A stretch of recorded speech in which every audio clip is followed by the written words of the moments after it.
اللہم صلی علی محمد وعلی آل محمد کما صلیت علی ابراہیم وعلی آل ابراہیم انک حمید مجید اللہم بارک علی محمد وعلی آل محمد کما بارکت علی ابراہیم وعلی آل ابراہیم انک حمید مجید۔ اقصی اسلامک ایجوکیشن کے معزز سامعین و ناظرین، السلام علیکم ورحمۃ اللہ وبرکاتہ۔ میری پیاری بہنوں اور میرے پیارے بھائیوں، آج میں آپ کی خدمت میں ماہ شوال کی دوسری بدھ، جمعرات اور جمعۃ المبارک کے دن کا ایک ایسا عمل شیئر کروں گی، ایسی تسبیح شیئر کروں گی جس کی برکت سے انشاءاللہ بفضل خدا رب کریم آپ کے مقدر اور نصیب کو ضرور بدلے گا، بشرط یہ کہ آپ نے ان 3 دنوں میں یہ تسبیح ضرور پڑھنی ہے۔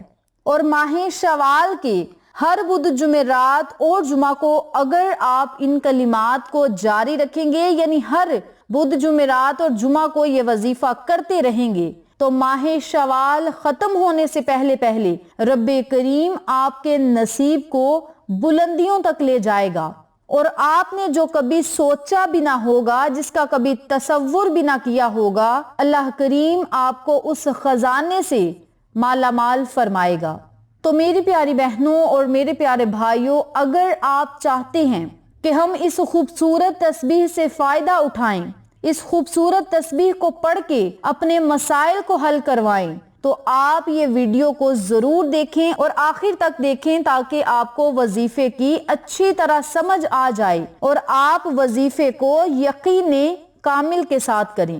میری پیاری بہنوں اور میرے پیارے بھائیوں، یاد رکھیں ہمارے جو پہلے بزرگان دین تھے، علماء کرام ہیں، جتنے بھی نیک بزرگ ہیں، ان کا یقین اس طرح پختہ ہوتا تھا کہ ہمیں اگر کوئی مصیبت ہے یا کوئی پریشانی آ گئی ہے تو ہم نے مدد اللہ سے مانگنی ہے۔ وہ اللہ کا ذکر کرتے، نوافل ادا کرتے، سجدے کرتے، اللہ کو اللہ کے ناموں سے پکارتے، تو رب کریم ان کی غیبی مدد فرما دیا کرتے تھے۔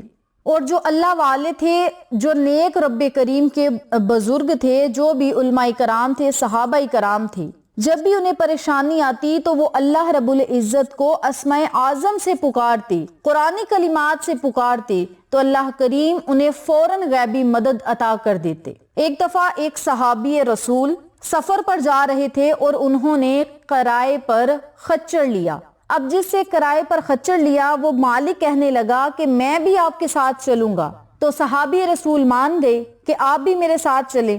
تو جب انہوں نے آدھا رستہ طے کر لیا، یعنی آدھا سفر کر لیا، تو رستے میں ایک ویران جگہ آئی، اور جو خچر کا مالک تھا، انہوں نے صحابی رسول کو کہا کہ آپ یہاں اتر جائیں، میں آپ کو قتل کروں گا۔ صحابی رسول حیران ہو گئے اور کہنے لگے، میں نے تو آپ سے خچر کرائے پر لیا تھا اور آپ نے میرے ساتھ چلنے کو کہا، اب آدھے رستے میں آ کے آپ مجھے قتل کرنے کا کہہ رہے ہیں۔ تو وہ شخص کہنے لگا، میں آپ کو ضرور قتل کروں گا۔ تو صحابی رسول نے کہا کہ مجھے 2 رکعت نماز پڑھنے کی مہلت دے دو۔ خچر کے مالک نے کہا، تم سے پہلے لوگوں نے بھی نماز پڑھنے کی مہلت مانگی تھی، لیکن ان کی نماز نے انہیں نہیں بچایا، لہٰذا تم بھی نہ پڑھو۔ صحابی رسول کا اللہ پر یقین تھا، وہ کہنے لگے، نہیں، تم مجھے 2 رکعت نماز پڑھنے کی مہلت دو۔ خچر کے مالک نے کہا کہ تم 2 رکعت نماز جلدی پڑھ لو۔ صحابی رسول نے جب 2 رکعت نماز پڑھی تو خچر کا جو مالک تھا وہ قتل کرنے کے لیے آگے بڑھا، تو صحابی رسول نے کہا، یا ارحم الراحمین۔ ان کا اس لفظ پر یقین تھا کہ اس لفظ کے پڑھنے سے مجھے مدد ملے گی۔ انہوں نے کہا، یا ارحم الراحمین۔ رب کریم نے جبریل امین کو تیسرے آسمان پر فوراً بھیج دیا۔ جب انہوں نے دوسری بار کہا، یا ارحم الراحمین، جبریل امین زمین پر اتری، اور جب تیسری مرتبہ صحابی رسول نے کہا، یا ارحم الراحمین، تو جبریل امین آپ کے پاس تشریف لے آئے۔ اور جب خچر کا مالک آپ کو قتل کرنے لگا تو جبریل امین نے اپنی تلوار ایسے چلائی کہ اس بندے کو مٹی کا ڈھیر بنا دیا، اور صحابی رسول بچ گئے، کیونکہ ان کا یقین تھا کہ اللہ رب العزت میری مدد کے لیے کوئی نہ کوئی اسباب ضرور پیدا کرے گا۔ تو آپ کا بھی یقین اسی طرح پکا ہونا چاہیے کہ ہم فلاں کام کرنے لگے ہیں، فلاں ہماری مشکل ہے، فلاں ہمیں مصیبت آ چکی ہے، اگر ہم یہ ذکر کریں گے تو اللہ غیبی مدد کرے گا۔ جس طرح صحابی رسول کا یقین پختہ تھا، اسی طرح اپنا یقین پکا رکھیں، انشاءاللہ اللہ کریم آپ پر ضرور مہربان ہوگا اور آپ کے ساتھ رحم والا معاملہ کرے گا۔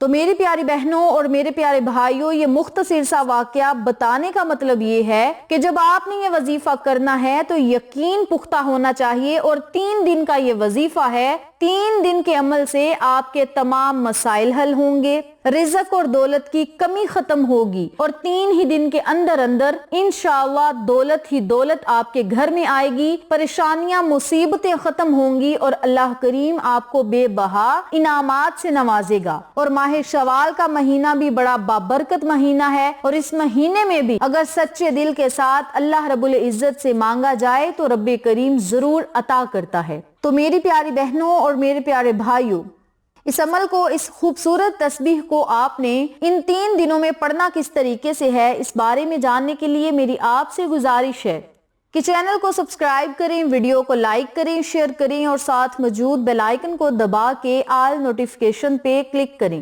تاکہ میری ہر نئی آنے والی ویڈیو کی اپڈیٹ آپ تک بآسانی پہنچ سکے۔ جزاک اللہ۔ اسی کے ساتھ میری آپ سے گزارش ہے کہ میرے چینل پہ آپ کو جتنے بھی چینلز کا شارٹ آؤٹ دیا جائے ان چینلز پہ جائیں، سبسکرائب کریں، لائک اینڈ شیئر کریں، ہمیں سپورٹ کریں۔ آپ لوگوں کی سپورٹ ہماری کامیابی کا ذریعہ بنے گی۔ اب میں آپ کو عمل بتانے لگی ہوں، توجہ سے ملاحظہ فرمائیں۔ آپ نے بدھ، جمعرات اور جمعۃ المبارک والے دن پورے دن آپ کے پاس ہوں گے، جب آپ کا دل چاہے آپ اس عمل کو، اس وظیفے کو پڑھ سکتے ہیں۔ بہتر یہ ہے کہ آپ اس وظیفے کو نماز فجر کے بعد بھی کریں اور نماز مغرب کے بعد بھی کریں۔ سب سے پہلے آپ نے باوضو ہونا ہے اور 3 یا 7 مرتبہ درود پاک پڑھنا ہے۔ درود پڑھنے کے بعد آپ نے 100 مرتبہ ان کلمات کو پڑھنا ہے: سبحان اللہ وبحمدہ، سبحان اللہ العظیم، لا حول ولا قوت الا باللہ، استغفر اللہ، حسبی اللہ۔ ان کلمات کو اکٹھا پڑھ کر ایک تصور کرنا ہے، اور اسی ترتیب سے، اسی طریقہ کار سے 100 مرتبہ ان کلمات کو پڑھنا ہے۔ میں پڑھ کے بتاتی ہوں، توجہ سے سنیں۔ سبحان اللہ وبحمدہ، سبحان اللہ العظیم، لا حول ولا قوت الا باللہ، استغفر اللہ، حسبی اللہ۔ یہ 1 مرتبہ ہو گیا۔ سبحان اللہ وبحمدہ، سبحان اللہ العظیم، ولا حول ولا قوت الا باللہ، استغفر اللہ، حسبی اللہ۔ یہ 2 مرتبہ ہو گیا۔ اسی طریقے سے، اسی ترتیب سے آپ نے ان کلمات کو اکٹھا پڑھ کر ایک تصور کرنا ہے، اور آپ نے 100 مرتبہ ان کلمات کو پڑھنا ہے نماز فجر کے بعد اور نماز مغرب کے بعد۔ اگر آپ کسی نماز کے بعد یہ وظیفہ نہ کر سکیں تو پھر پورے دن اور پوری راتیں آپ کے پاس ہوں گی، جب آپ کا دل چاہے آپ اس وظیفے کو پڑھ سکتے ہیں۔ اور اگر آپ انہی 3 دنوں میں اس تسبیح کو نماز تہجد میں بھی پڑھیں گے تو اللہ رب العزت کی غیبی مدد ان 3 ہی دنوں کے اندر اندر آئے گی، اور آپ اپنے بگڑے ہوئے کاموں کو سلجھتا ہوا خود اپنی آنکھوں سے دیکھیں گے، اور مشکلات اور مصیبتوں کو حل ہوتا بھی اپنی آنکھوں سے دیکھیں گے۔ تو میری پیاری بہنوں اور میرے پیارے بھائیوں، میری آپ سے یوں ہی گزارش ہے کہ آپ نماز تہجد میں بھی یہ تسبیح پڑھیں، اور دن میں بھی اس تسبیح کو جاری رکھیں، ان کلمات کو جاری رکھیں، اس خوبصورت تسبیح کو پڑھیں، اور اس کے خوبصورت سے فائدے اور معجزات اپنی آنکھوں سے دیکھیں۔ اس بابرکت عمل کو آپ خود بھی پڑھیں، اپنے جاننے والوں کے ساتھ، اپنے پیاروں کے ساتھ ضرور شیئر کریں تاکہ تمام لوگ اس وظیفے کی برکات سے مستفید ہوں، ہم سب کو صدقہ جاریہ کا ثواب ملتا رہے۔ انشاءاللہ پھر کسی نئے وظیفے یا اچھی معلومات کے ساتھ آپ کی خدمت میں حاضر ہوں گے۔ تب تک کے لیے اجازت دیں۔ السلام علیکم ورحمۃ اللہ وبرکاتہ۔